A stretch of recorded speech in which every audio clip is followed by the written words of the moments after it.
Merhaba arkadaşlar. Uzak Şehir dizisinin yeni bölüm fotoğraf ve özetiyle sizlerleyim. Buranın Alya'yı mecbur bıraktığı anlaşmayı öğrenen Cihan adete infial eder. Alya Cihan Deniz'in kaderine başkasının yön vermesine izin vermemeye kararlı olan Cihan bu düzenini kökünden sarsmaya and içer. Boran ise Alya ve Cihan üzerindeki baskını giderek artırır. Ecme'nin gücünü arkasına alarak Cihan'a karşı açık bir cephe kurarken Aliye da Cihan uzak durmak zorunda kalır. Cihan Aliye'nin aldığı bu kararı kabullenmemek için her yolu dener.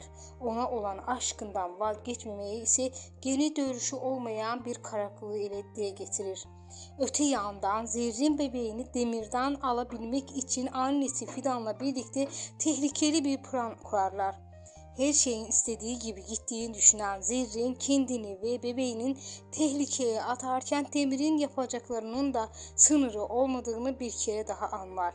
Sadakat beklemedik bir suçlamayla cezaevine girer.